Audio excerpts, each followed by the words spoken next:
Glória a Deus pela sua vida. Que bom que você está aí, né, ligado conosco para mais uma manhã, para mais um dia, para mais uma verdade, uma palavra libertadora, orientadora de Cristo em favor da sua vida. Nós estamos nessa fase, nessa fase onde a igreja, infelizmente, está presencialmente vazia, mas estamos aqui com a graça do Senhor, a unção do Espírito e essa verdade. A palavra de Deus diz: onde dois ou mais estiverem juntos, o Senhor se faz presente. Amém? Antes de começarmos, vamos à nossa declaração inicial. Repete aí você na sua casa: em nome de Jesus, eu confesso que a partir de agora eu serei ensinado, transformado e tremendamente abençoado pela palavra do Senhor. Amém? Glória a Deus pela sua vida mais uma vez. Você pode ficar à vontade agora, sentar-se aí. E o que eu quero falar com você hoje sobre essa série nossa, que teve um começo desde o final do ano passado. Eu não sei se... Imagino que não terá fim. O que é o Deus Emanuel? O que significa Deus estar conosco? O que significa Jesus, a vida, a morte, a ressurreição de Jesus? O que isso trouxe para mim, o que isso traz de benefício, o que me possibilita, como eu posso aplicar essa morte, essa ressurreição de Cristo em favor da minha vida. Esses dias atrás nós falamos sobre o Jesus que era a pedra angular. Nós leremos um texto agora, daqui a pouquinho, que fala sobre o Jesus que é a pedra angular, que veio para ser a pedra angular. E o que significava Jesus ser a pedra angular? Jesus, para muitas pessoas, é a linha de chegada. As pessoas têm se esforçado, têm procurado colocar em prática a palavra de Deus, procurado fazer tudo que está ao alcance delas e até se sacrificando, fazendo quase que o impossível para quê?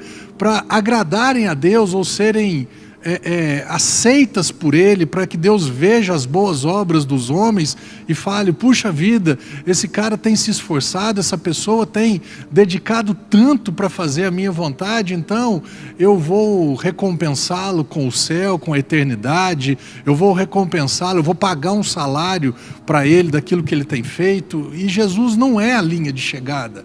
Jesus, meu irmão, ele é o ponto de partida.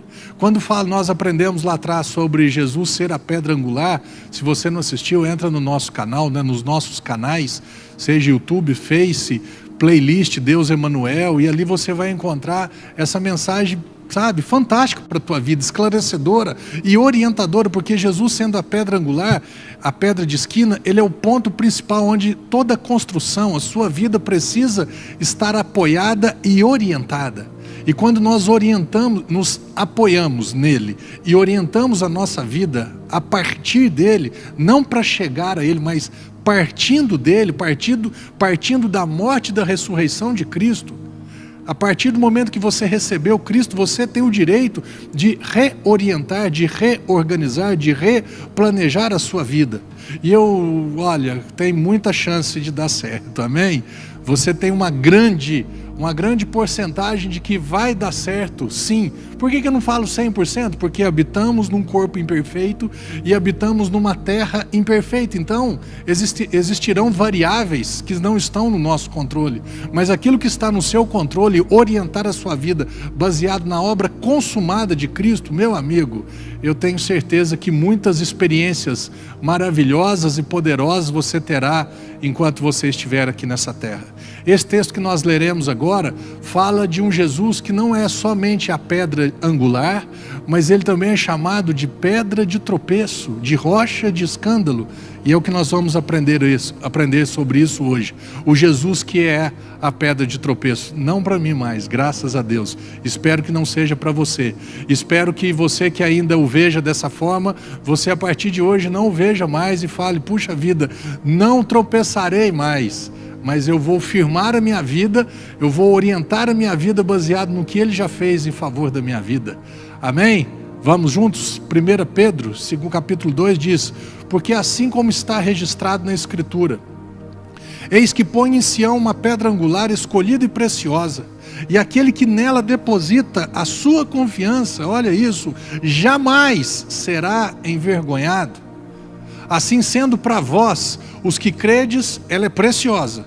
Mas para os que não creem, a pedra que os construtores rejeitaram tornou-se a principal, a pedra angular. E olha esse texto: e pedra de tropeço, e rocha que causa a queda, porquanto aqueles que não creram tropeçam na palavra, por serem desobedientes, todavia, para isso também foram destinados. Amém, meu irmão? Esse texto aqui então fala de quê? De uma pedra angular, que nós já falamos, e hoje nós vamos aprender sobre o que significa ser a pedra de tropeço. Porque Jesus, né, às vezes é um nome até esquisito, então ele causa tropeço. A falta de entendimento, a falta de revelação, o não compreender o que Ele fez em favor das nossas vidas, isso sim causa queda e causa tropeço. E é sobre isso que nós vamos aprender hoje, para que você não seja ignorante quanto a esse respeito, para que você seja uma pessoa sábia em relação àquilo que Cristo já fez, e não somente na teoria, mas que você e eu venhamos aplicar nas nossas vidas essa verdade tão preciosa. O que significa Jesus ser a pedra de tropeço? Romanos capítulo 9, olha o que diz esse texto, que eu acho muito interessante. Israel tropeçou na fé.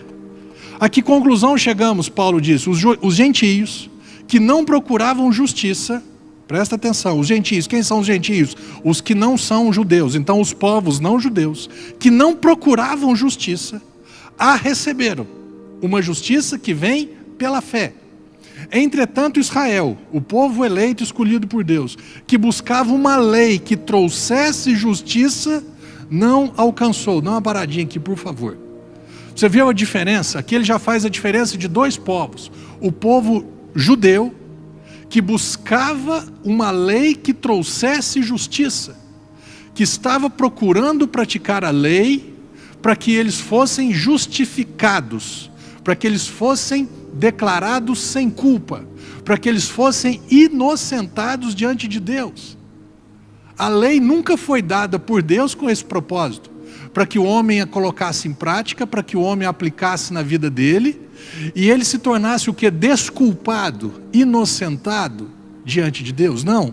A Bíblia é clara em dizer que a lei foi adicionada por causa das transgressões para ressaltar o pecado. Não é para absolver o ser humano, não é para declarar o ser humano absolvido, declarado sem culpa, não. É para falar, para que o ser humano olhasse para si e falasse assim: puxa vida, eu sou um adúltero, eu sou um mentiroso, eu sou um ladrão, eu sou um invejoso, eu não busco Deus. E isso para Deus, isso é pecado, isso é errado, isso nunca foi o alvo de Deus. E aí no patamar de Deus, na altura da santidade, da beleza de Deus, era para chegar à conclusão qual? Mas puxa vida, Deus, mas o teu padrão é elevadíssimo, eu não dou conta de alcançar ou de atingir esse nível de santidade que você requer. Não, mas eu não quero que você, eu não espero que você requeira isso, eu não estou requerendo isso de você. Eu estou querendo que você olhe para mim, olhe para você e fale: eu não dou conta, eu não consigo, eu preciso de um Salvador, eu preciso de alguém que cumpra todas as exigências da lei. Eu preciso de alguém santo, eu preciso de alguém perfeito, eu preciso de alguém assim, absurdamente fora do patamar, fora da linhagem natural, fora da linhagem humana. Você e eu precisamos o que? Entender o que? Então, o Israel que buscava uma lei que trouxesse justiça, eles já estavam errados, eles já estariam ali tropeçando nessa situação, porque essa nunca foi a intenção de Deus.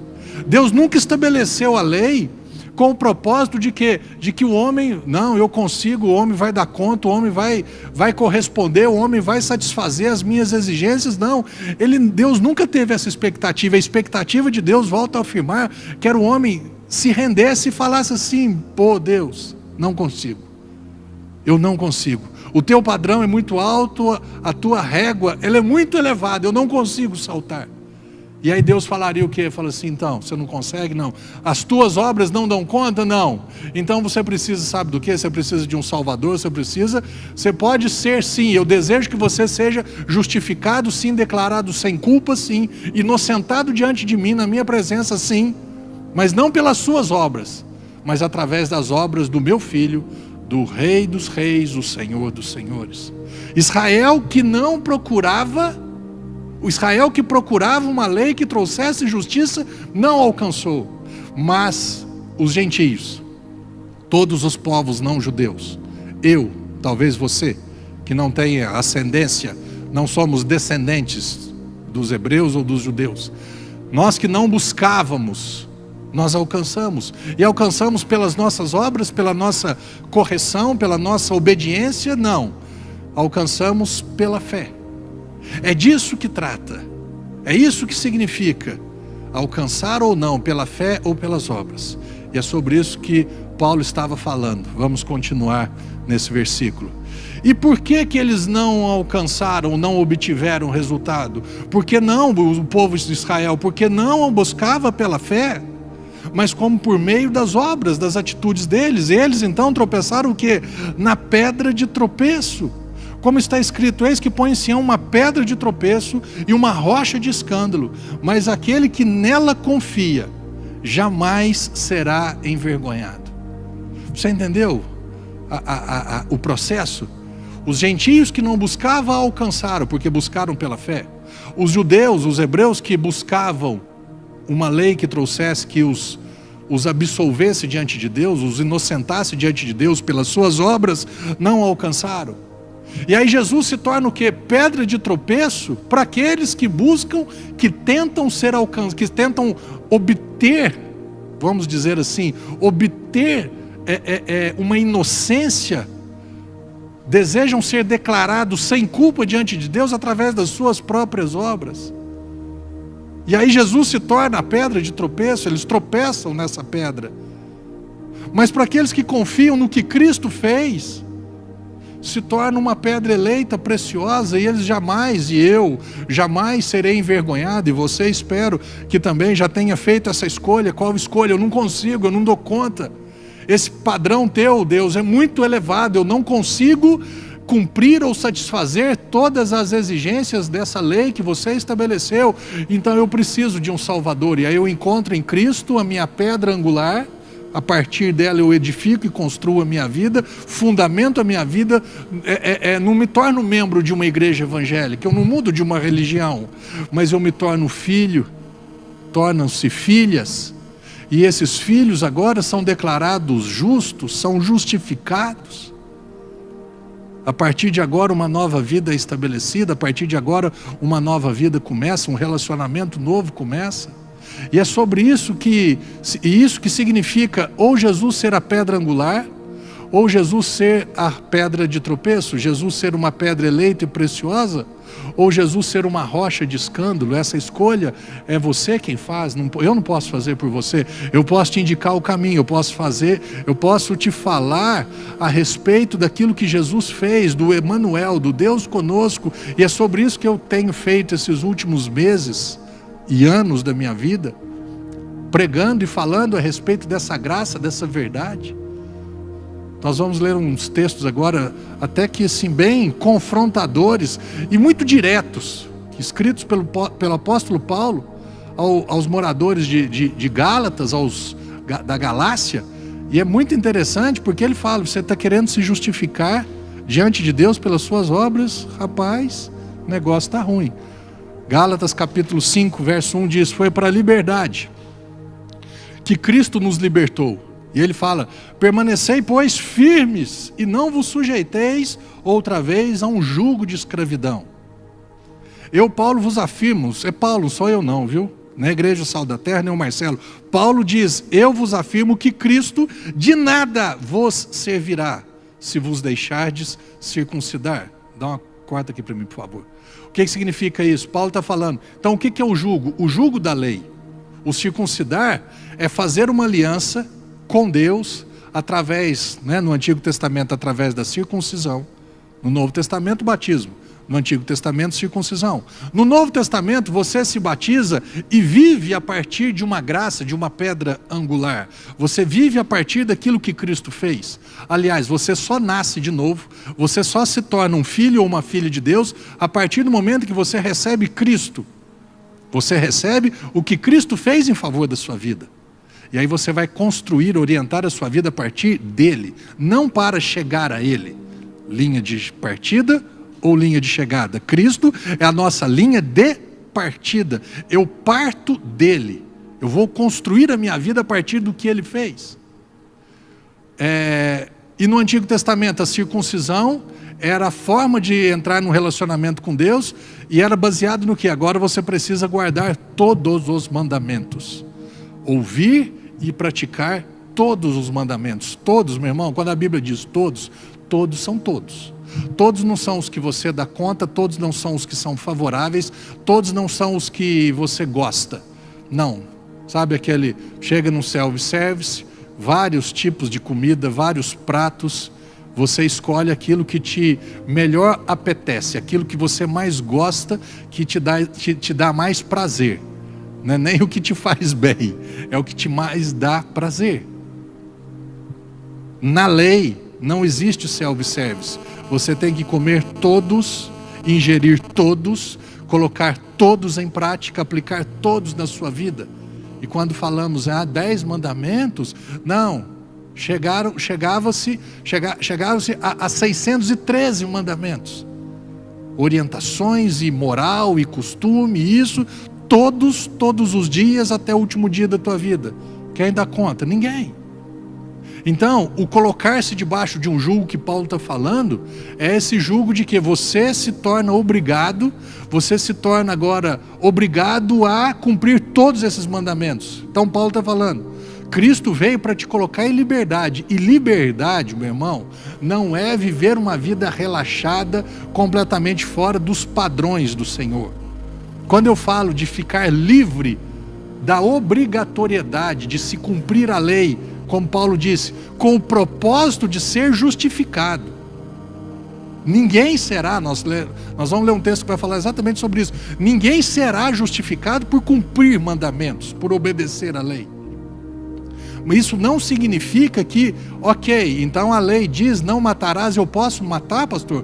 Pode, você pode com toda certeza matar e ir para a cadeia, e de preferência nunca mais sair. Eu posso adulterar, pastor, porque a Bíblia diz não adulterás, e você está falando que não precisa cumprir a lei. É isso que você entendeu? Pode adulterar e acaba com o seu casamento, com o seu relacionamento. Eu posso mentir, pastor, porque você está entendendo isso que eu estou te dizendo? Não, você está aplicando isso de uma forma errada. E então pode mentir? Pode. Certamente o nosso relacionamento será tremendamente abalado, porque eu odeio mentira. Porque a Bíblia diz que o pai da mentira é o diabo, que ele mentiu desde o início. Ele chegou para Adão e Eva e falou, pode comer da árvore do conhecimento do bem e do mal, não vai acontecer nada. E o negócio deu ruim até para mim, ruim para você. Eu odeio mentira. Quando eu falo não ter a obrigatoriedade ou a intenção de praticar a lei, de obedecer os mandamentos, com o propósito de ser justificado diante de Deus, você e eu nunca alcançaremos esse padrão, porque o padrão de Deus é elevadíssimo e são para todos os dias, até o último dia da minha vida. Isso é cometer pecados. Ainda nós temos um agravante, qual? Nós já nascemos em pecado. Então não é o fato de procurar não cometer pecado, nós temos um agravante dentro de nós, porque nós já nascemos com esse pecado dentro de nós, fora do padrão de Deus, fora, gerados por Adão e Eva, fora do paraíso, espiritualmente mortos. Então nós nunca alcançaremos aquilo que Deus desejava que você e eu nos tornássemos ou nascêssemos e mantivéssemos nessa condição. Por isso que Jesus veio fazer, porque ele nasceu não de Maria e José, ele é fruto gerado pelo Espírito Santo.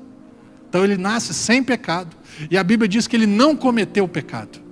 Nós já nascemos em pecado, e ainda nós cometemos pecados. Por isso que você e eu, com o propósito de sermos justificados diante de Deus pelo cumprimento da lei, nós nunca alcançaremos esse padrão. Amém? Voltando ao texto. Outra vez vos declaro solenemente a todo homem que se permite circuncidar, se colocar debaixo da lei, fazer uma aliança com Deus e estar obrigado a cumprir toda a lei. Vós, esse versículo para mim é o pesado, vós que vos justificais, vós que procurais ser declarados justos diante de Deus por meio da lei. Presta atenção nessas palavras. Estais separados de Cristo, caístes da graça. Estar separado de Cristo, eu caí da graça? É isso, pastor? Não sou eu que estou falando, meu irmão. É o apóstolo Paulo. Então, se eu quiser tentar me justificar diante de Deus por meio da lei, com a intenção de ser apresentado, Deus, olha aqui para a minha vida, perfeito. Pensa um cara perfeito, pensa um cumpridor da lei, pensa um cara que eu vou cair da graça. Eu estou separado de Cristo. Você quer cumprir a lei? Quero. Todos os mandamentos, todos os dias. Lá em Tiago, está escrito que se eu descumprir um dos mandamentos da lei, eu descumpri todos. Pastor, mas aí é pesado demais. E você acha que você dá conta? Não é muito melhor olhar para Cristo, entender o que Ele fez e receber pela fé o que Ele fez? Do que tentar inutilmente alcançar ou atingir esse padrão inalcançável, inatingível de Deus? Dessa santidade, desse...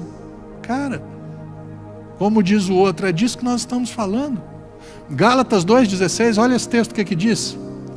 Paulo falando, estamos, eu espero que você também esteja, porque eu já estou plenamente consciente, convicto, entretanto, que o ser humano não pode ser justificado pela prática da lei. A lei não é errada, não é ruim, mas tentar ser justificado pela prática da lei, isso precisa ser declarado para você e para mim, é completamente impossível, mas somente por meio da fé em Jesus Cristo.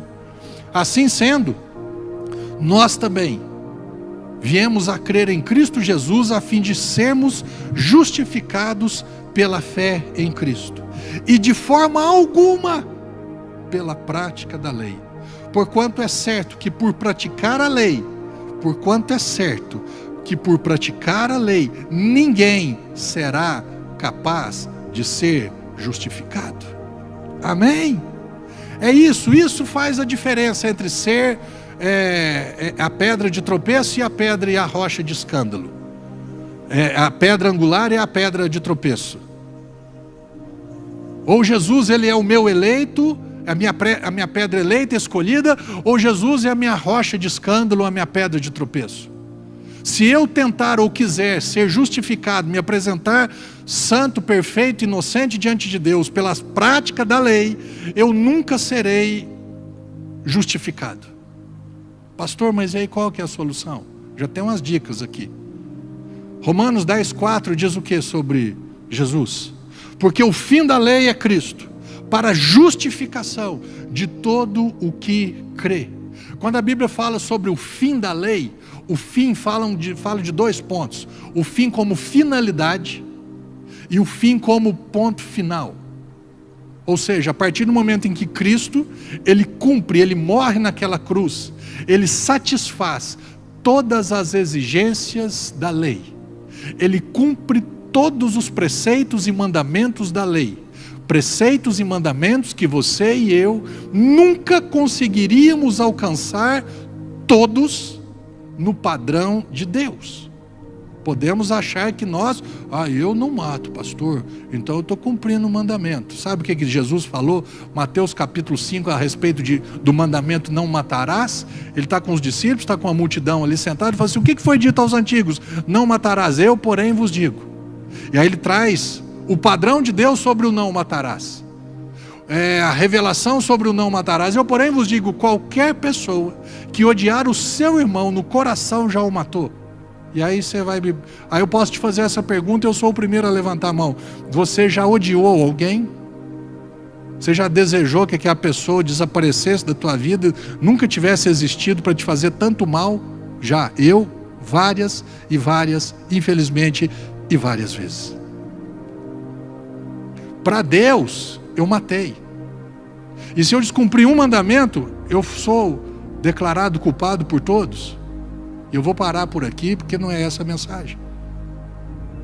Você está entendendo? A gravidade do negócio, que você e eu não daríamos conta de cumprir. E aí Jesus vem e cumpre no meu lugar. Jesus é o fim. A lei falava assim, somente Jesus será capaz ou suficiente de cumprir a lei. Por isso que o fim da lei, a finalidade da lei era para Jesus, não era para que eu e você a cumpríssemos. O fim da lei, ponto final. E chegou Cristo, chegou, então acabou. Agora você, gentio, você, judeu, você não depende mais das suas obras com a intenção de ser justificado, ou simplesmente para reconhecer, pô, então eu sou culpado, sou. Eu não vou para o céu, não vai. Nossa, mas e aí, como é que vai fazer? Espera.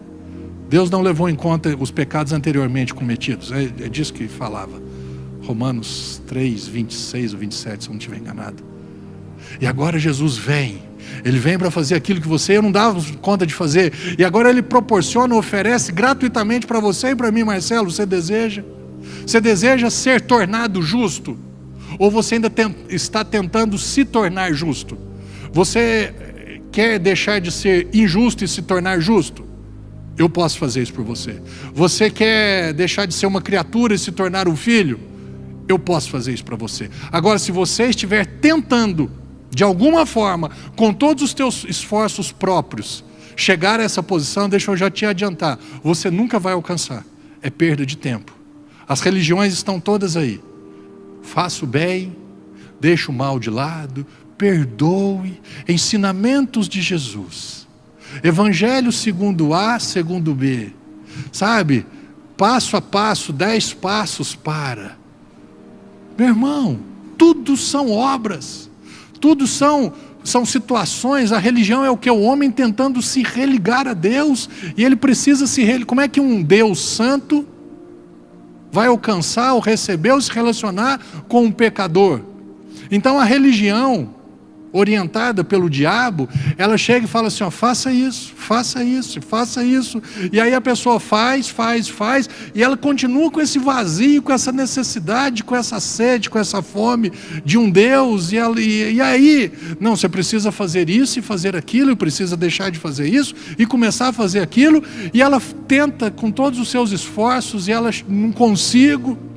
Ou conseguir, mas e aí, como é que você está? Não, o vazio ainda continua dentro de mim, então sempre precisa, sempre tem algo mais a ser feito, e esse algo mais, ele nunca será alcançado, porque nada do que eu fizer vai mudar a minha condição. Eu posso ser, escuta, eu posso ser um pecador, não tão mal, eu posso ser um pecador bacana, eu posso ser uma criatura legal, eu posso ser uma criatura generosa, obediente, uma criatura moralmente correta, uma criatura socialmente bacana. Eu posso ter o meu nome na praça, eu posso ter o meu nome numa rua, eu posso ser laureado, eu posso ser reconhecido porque eu fiz, eu posso ser um caridoso, Tem religiões especializadas em caridade, em ajudar o próximo, porque aí o quê? Você se tornará um filho de Deus? Não. Você vai se tornar uma pessoa legal, uma pessoa que acolhe pessoas na questão, no quesito salvação, no quesito de criatura para filho, de injusto para justo aos olhos de Deus, não vai mudar em nada. Vai ser um injusto bom, mas continua sendo injusto. E no último dia da vida não é o bom que vai para o céu e o ruim que não vai. Para o céu vai o justo. E quem é o justo? Aquele que recebeu Cristo na sua vida, a obra consumada de Cristo em favor da sua vida. Romanos 4, 25, vamos continuar. O Jesus que foi entregue à morte para pagar todos os nossos pecados e ressuscitado para a nossa completa justificação. Quando Jesus morre, os nossos pecados são perdoados. Quando Jesus ressuscita, Ele disponibiliza gratuitamente a todo ser humano o quê? Uma completa justificação. Você se torna completamente inocente diante de Deus. Você é tornado, você entendeu? Você é declarado sem culpa diante de Deus. Completamente fala do quê? 100%. Não tem a minha parte, não tem o que eu vou fazer. Eu recebi, agora eu já fui feito. E agora eu vou colocar em prática, vou obedecer sim, Vou procurar colocar em prática os ensinamentos de Jesus? Sim. Vou procurar ser caridoso? Sim. Vou procurar fazer boas obras? Sim. Vou procurar ser bênção na vida de pessoas? Sim. Vou procurar obedecer a palavra de Deus? Sim. Não para ser declarado justo, mas porque eu já fui declarado justo. Eu estou em paz com Deus. Romanos 5:1, que é a sequência desse versículo, Paulo fala exatamente isso. Aqui olha, paz, portanto, havendo sido justificados pela fé, não pelas obras, havendo sido declarado inocente diante de Deus pela fé no que Cristo fez, nós temos paz com Deus por intermédio do nosso Senhor e Salvador Jesus Cristo. Você entendeu como é que funciona? Agora eu estou em paz, eu não vou fazer para ser alcançado, eu já fui alcançado. Jesus não é a minha linha de chegada, Jesus é o meu ponto de partida, é a minha linha de partida. Eu vou construir a minha vida, eu vou reorganizar e reorientar a minha vida baseado no que Cristo já fez por mim e me tornou. E a minha vida vai ser uma bênção para mim, e eu desejo que seja bênção na vida de outras pessoas, não para ser salvo, mas porque eu já fui salvo. Essa é a diferença que você e eu precisamos entender. Como aplicar então os mandamentos, as orientações? Por que então, pastor? Porque isso é o certo, porque isso é o correto, porque isso vai trazer paz cada dia maior para as pessoas que convivem com você. Amém? É disso que trata o que é a rocha a pedra angular a partir dele, ou Jesus se tornar uma pedra de tropeço. E se você estiver achando isso muito louco, pastor, não acredito que você acredita num trem desse. Não é possível que então a salvação é um negócio tão assim, tão não palpável. Quando eu falo de ser palpável ou não, eu tenho obras, eu tenho feito por merecer. Eu fazia coisa errada, agora eu não faço mais. Eu ajudo pessoas. Isso é algo palpável. E o que não é palpável, o que não é tocável? A fé. A fé no que Cristo fez. E se você achar que só eu penso assim fora, só eu que estou fora da caixinha, só eu que estou fora desse padrão de religiosidade, o apóstolo Paulo, no capítulo 1 de 1 Coríntios, olha o que ele diz. A mensagem da cruz, essa mensagem que Cristo morreu e ressuscitou, é loucura para os que estão sendo destruídos, porém para nós que estamos sendo salvos é o poder de Deus. Porquanto está escrito, Deus falando, destruirei a sabedoria dos sábios e rejeitarei a inteligência dos homens cultos. Porque onde está o sábio? Cadê você, sabichão? Onde está o homem culto? Eu sei tudo isso e sei tudo aquilo. Onde está o questionador, o inquiridor desta era? Acaso não tornou Deus completamente insensata a sabedoria deste mundo? Considerando que na sabedoria de Deus o mundo não o conheceu por meio da sabedoria humana. Foi do agrado de Deus salvar os que creem por intermédio da loucura da proclamação da sua mensagem. Porquanto tanto judeus pedem sinais, o poder, os gregos procuram sabedoria, cultura. Nós, entretanto, Paulo fala, nós estamos proclamando um Cristo crucificado, que é um motivo de escândalo para os judeus e loucura para os gentios. Todavia, para os que foram convocados, tanto judeus como gregos, Cristo é o poder de Deus e sabedoria de Deus. Porquanto a insensatez de Deus é mais sábia que a sabedoria dos seres humanos, e a fraqueza de Deus é mais forte que todo o poder dos homens. Quem é você? Do lado de trás da câmera, que o meu querido irmão George Michael está filmando. Quem é você? Você é o que está pedindo sinais? O poder? Você é da turma dos cultos, dos sábios? Mas isso não faz sentido. Isso não tem lógica, pastor. Eu preciso de algo lógico. Quem é você? Ou você apesar de ver sinais, você, apesar de amar cultura, sabedoria, eu amo.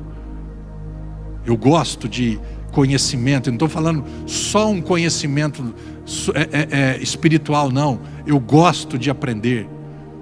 Eu gosto de assistir bons canais, bons filmes. Eu gosto de aprender sobre variedades fora da minha área de atuação. Eu me considero até um pouco uma pessoa até culta, por ter conhecimento, tenho informação, fui privilegiado por por ter pais que me criaram, que são cultos e sábios, tanto no natural quanto no espiritual. Gosto de conversar com pessoas muito mais sábias, inteligentes, cultas do que eu, porque eu posso aprender coisas. Mas tem coisas que não fazem sentido na palavra, sim. Tem muitas coisas que eu não entendo, se é Deus que está fazendo, ou se Deus não está fazendo, ou por que Ele deixou que isso fizesse, ainda que eu não saiba ou tenha certeza se Ele é o autor ou não. Tem coisas que eu não entendo. Isso daqui, essa mensagem da cruz, o receber um Cristo que morreu por você, que loucura. Entender que eu não preciso fazer nada, absolutamente nada, para ser declarado justo diante dele, mas pela fé, aceitar e receber o que Cristo fez, isso é loucura. Só que eu já me tornei louco faz tanto tempo. No meu caso faz 21 anos que eu sou louco. Louco varrido de Deus, e por Ele, e para Ele, e por meio dEle. Que apesar de muitas coisas às vezes não fazerem sentido, eu pela fé, pastor, mas isso é a loucura que Deus está falando, que Paulo está falando. Então, se você está ainda procurando sinais, eu quero ver, eu quero que isso precisa fazer sentido, a minha lógica não concebe isso. Eu sou o intelectual, tenho 5, 7, 8 faculdades, falo 10 idiomas, já viajei o mundo inteiro, tenho Nobel da Paz, sou imortal, acho, desculpe o trocadilho, às vezes aparece, o imortal da Academia de Letras morreu. Não, pastor, o imortal é porque as obras dele são imortais, ele isso e aquilo. Ei, você que é imortal, você que é sábio, você que é o inquiridor, o questionador desse século, quem é Cristo para você? A pedra angular ou a rocha de tropeço, de escândalo? Você que não é tão sábio assim, mas foi aprendido, foi educado, foi criado numa religião que você tem que fazer isso, fazer isso, fazer isso, e hoje você escuta um pastor falando que você não precisa e não deve fazer nada com esse propósito, com essa intenção, porque isso não vai te aproximar de Deus, vai te distanciar cada dia mais, porque cada dia que você faça mais, que você tenha mais obras, vamos pensar que a tua balança de boas obras, de obediência, de honestidade, de moralidade, de eu sou diferenciado, cada dia que isso mais pesa, mais longe você fica de aceitar o que Cristo fez por você, porque você vai passar a depender mais do que você fez e faz, do que aquilo que Cristo já fez em favor da sua vida. Quando ele diz no início do texto aqui, estão sendo destruídos, cada dia eles estão mais próximos da destruição, os insensatos, e nós estamos cada dia mais próximos da salvação. Cada dia as pessoas que não confiam em Deus, que não reconhecem o que Cristo fez em favor da vida delas, elas estão cada dia mais próximas do dia final da destruição da vida delas. Porque cada dia que passa, que eu vivo nessa terra, eu estou mais próximo do último dia meu nessa terra. Só que eu, graças a Ele, graças ao que Ele fez, eu aceitei. Eu estou caminhando em direção à salvação cada dia que passa. Quando eu falo caminhar em direção à salvação, é a manifestação, a concretização dessa salvação eterna diante de Deus. Ela já está dentro de mim. Eu estou já apontado para Ele. E você está apontado para qual lado? Para Ele? Para a salvação ou para a destruição? Por isso eu gostaria de te convidar a a receber esse Cristo na sua vida. Que Jesus se torne a partir de hoje, se não se tornou ainda, que Ele se torne a partir de hoje a sua pedra eleita, escolhida, preciosa e angular. Que você construa a sua vida a partir de Cristo. Que você se torne justificado, inocentado, declarado sem culpa diante de Deus, não mais pelos seus próprios esforços, mas pelo esforço único e suficiente de Cristo Jesus em favor da sua vida. Paulo diz que se você confessar com a sua boca que Cristo é o teu Senhor, e você crer no teu coração que Deus o ressuscitou, e quando você crê que Deus ressuscitou, você recebe a completa justificação. Você se torna completamente justificado diante de Deus. Você será salvo.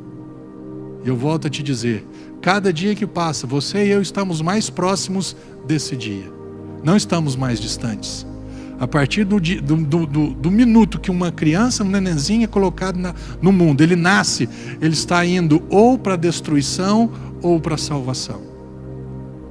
Você está indo para qual caminho? Se é para a salvação, se Cristo já é a sua pedra eleita, escolhida e preciosa, glorifique a Deus com a sua vida, com a sua conduta, pratique sim, obedeça sim, princípios e valores cristãos sim, para que a sua vida seja uma vida bem orientada e construída, e que as pessoas que estão ao seu redor também sejam beneficiadas, favorecidas com a sua nova vida em Cristo Jesus. E você que ainda não recebeu Cristo, meu convite para você agora, que você repita essas palavras que eu vou te dizer. A loucura de aceitar a mensagem da cruz. Diga simplesmente assim, simplesmente com simplicidade, mas com peso, com uma profundidade, com um alcance eterno para a sua vida. Jesus Cristo, repita comigo, Jesus Cristo, eu te recebo agora como meu Senhor e meu Salvador. Eu creio, Jesus, que você morreu naquela cruz para perdoar todos os meus pecados e foi ressuscitado para a minha completa justificação. Escreve, Jesus, o meu nome no livro da vida, e a partir de agora, Deus, eu sou o seu filho, sou a filha, em nome de Jesus, amém. Amém? Tenho certeza absoluta que você fez essa oração com mais entendimento hoje. Você entendeu o que ele fez e você passou a fazer parte do bando de louco, não dos corintianos, por favor, mas um bando de louco cristão, cheio do Espírito Santo, cheio dessa graça, dessa verdade, e que você agora, você mudou o caminho, você estava indo para aquele lado da destruição, e agora você entrou no bando de louco que está indo para o céu. Espero que demore bastante, espero que seja num arrebatamento, que daqui uns dias eu vou falar a respeito disso. Mas tenha essa convicção, essa certeza, essa paz, esse descanso, que você é filho, que você é filha, e existe uma herança, e você é um herdeiro, uma herdeira de Deus. Amém? Glória a Deus pela sua vida, em nome de Jesus. Amém? Queria falar com você agora a respeito das suas contribuições. E o que é contribuir na igreja? Por que contribuir na igreja? Eu preciso ou devo ofertar, ou eu preciso dizimar, qual que é o jeito certo? Eu gosto desse texto aqui que eu vou falar com você. Esse texto aqui diz, sobre essas três balanças que eu uso, a generosidade, liberdade e proporcionalidade. Esse texto que está em 2 Coríntios capítulo 8, verso 2 e 3, Paulo diz a respeito da igreja da Macedônia, que no meio da mais severa tribulação, talvez um ponto meio parecido que estamos passando agora, a grande alegria e a extrema pobreza deles transbordaram em rica generosidade. Porquanto posso dar testemunho, Paulo dizendo, de que contribuíram de livre vontade, na medida de seus bens e até mesmo acima disso. Eu gosto muito desse texto aqui, porque fala daquilo que Deus ele espera que você e eu, como cristãos, nós façamos em prol, em favor da igreja natural e terrena de Cristo. às vezes no meio da pandemia, nesse tempo onde a igreja está está vazia em termos de pessoas físicas, não se esqueça de contribuir, por favor. Não estamos passando os melhores momentos financeiros aqui na nossa igreja. Então não deixe de contribuir. Paulo fala de uma igreja que estava passando por uma pandemia, passando por uma situação difícil. E eles foram generosos, não porque estava sobrando muito, não porque estava com muita, não estava faltando nada. Falou que no meio da mais severa tribulação eles foram generosos. E eles contribuíram de livre vontade. Então não estou aqui para obrigar ninguém. Não estou aqui para prometer nada. Se você der, Deus vai fazer. Para com isso. E fala, eles contribuíram de livre vontade e até acima daquilo que eles poderiam contribuir. Eu coloco isso, eu faço assim. A minha vida financeira em relação à igreja sempre foi assim. Faz 21 anos que eu sou um investidor, um contribuinte, um semeador, um ofertante, um dizimista. Eu sempre contribuí no reino de Deus, com a expectativa de Deus me dar 100 vezes mais. Não, teve um tempo já que eu acreditei nisso e não funcionou.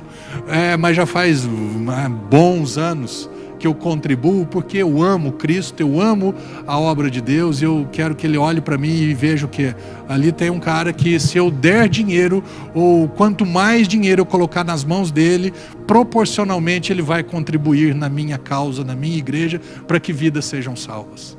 Então o meu convite para você é esse. Apesar de você não estar fisicamente aqui, você deve estar vendo aí, tendo acesso ao Pix da igreja. Hoje, para mim, é a forma mais rápida, mais tranquila, mais prática de se contribuir, de fazer uma transação financeira. Pastor, mas eu não tenho isso. Tem a conta da igreja, nós temos o banco, e de verdade eu te falo, não estamos passando por uma fase tranquila financeiramente na nossa igreja. Então, por favor, contribua.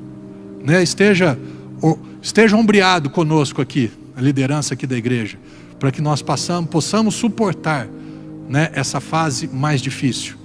Eu tenho orado por vocês, para que vocês também nas suas casas, como pais, mães, como chefes de família, nos seus trabalhos, nas suas empresas, que você também prevaleça, apesar dessa fase difícil. Que em nome de Jesus, cada dia que passa não está piorando, está melhorando, em nome de Jesus. Você crê assim? Eu creio. Então você que pode, que deseja, que entende, contribua. Pastor, não tem agora, tem durante a semana, tem todos os dias do mês, todos os horários, para você, pelo Espírito Santo. Olha, eu vou contribuir, eu vou fazer isso, em nome de Jesus. Conta comigo, Senhor, para que a tua obra, o teu reino, prospere cada dia mais nessa terra, apesar das tribulações. Amém? Louvo a Deus pela sua vida. Oro para que essa prosperidade, essa riqueza de Cristo, a que Ele conquistou por você e para nós, se manifeste na sua vida, e que você e eu sejamos sempre generosos, venhamos sempre contribuir na liberdade, não por uma lei, não por uma obrigação, e que sejamos proporcionais. Deus tem me dado mais, eu quero contribuir mais. Amém? Glória a Deus pela sua vida, louvo a Deus pela sua participação, por estarmos juntos nessa empreitada, em o nome de Jesus. Um abraço, um beijo para todos vocês que estão nos acompanhando, que estão nos assistindo, que você continue compartilhando esse evangelho, que não existe o evangelho da graça, existe o evangelho. Esse é o evangelho da graça, o evangelho é o que Cristo fez, são as boas notícias que Deus me chamou para eu e para você compartilharmos e levarmos até as pessoas, que elas recebam dessa graça, recebam esse Cristo, sejam livres e vivam uma vida abençoada por Ele. Amém? Domingo que vem, infelizmente, ainda estaremos nessa fase de lockdown, de cultos, de horários restritivos. Então o culto ainda será sem pessoas, sem um público presente, mas eu sei que você está conosco aí em casa também. Volto a dizer que vocês fazem muita falta, viu? Eu sinto falta do barulho da igreja, eu sinto falta da irmanês, oh glórias, eu sinto falta de vida, eu sinto falta, sabe, de gente, de corações, Nós temos uma igreja, nós temos capacidade para 500 corações. Se chegar mais, temos mais cadeiras e espaço para mais de 500 corações, pulsando e batendo. Isso é um movimento, é um som que repercute lá no céu. Então eu sinto falta disso. Mas em breve, em nome de Jesus, estaremos novamente reunidos. Amém? Vamos às nossas declarações finais? Em nome de Jesus, eu confesso que fui completamente perdoado e justificado pela morte e ressurreição de Cristo. Em nome de Jesus, eu confesso que sou curado e sarado, pois Jesus já levou sobre si todas as minhas dores e enfermidades. Em nome de Jesus, eu confesso que eu vivo em paz, pois Jesus já foi castigado em meu lugar. Em nome de Jesus, eu confesso que sou enriquecido, pois Jesus já se empobreceu por mim. Em nome de Jesus, eu confesso que toda a minha família é salva por Jesus. Em nome de Jesus, eu confesso que a nossa igreja cresce, prevalece e prospera em todas as áreas para a honra e glória do Senhor. E em nome de Jesus, eu confesso que terei uma vida incrível e maravilhosa a cada dia, pois essa é a vontade do Senhor para mim. Amém? Até a semana que vem, até domingo, durante a semana acompanhe as nossas redes sociais. Gostaria de orar mais uma vez por você que necessita de um milagre. Vou orar por milagres financeiros e milagres na sua saúde. Em nome de Jesus, nós cremos, Jesus, que você se empobreceu para nos enriquecer. E essas pessoas, esses teus filhos que estão procurando, que precisam de uma experiência, de uma manifestação desse milagre financeiro na vida deles. Que portas durante essa semana sejam abertas, que respostas sejam dadas, que causas sejam liberadas, que a justiça seja liberada e desimpedida sobre a vida do teu povo, sobre a vida dos teus filhos, que eles experimentem da tua riqueza em nome de Jesus. E da mesma forma você, Jesus, que levou sobre si as nossas doenças, enfermidades e dores, para você que necessita de um milagre na sua vida física, no seu corpo físico, na sua vida emocional, em o nome de Jesus, o nome que está acima de todo e qualquer nome, que toda doença nesse exato momento se submeta agora. Que toda enfermidade se submeta ao nome de Cristo e que o nome de Cristo prevaleça e se manifeste em forma de restauração e saúde na tua vida. Que você experimente uma melhora, uma restauração, uma cura em o nome que está acima de todo nome. O nome de Jesus, o Cristo de Deus. Seja enriquecido, seja sarado e curado em nome de Jesus. Que o Senhor continue te abençoando. Amém.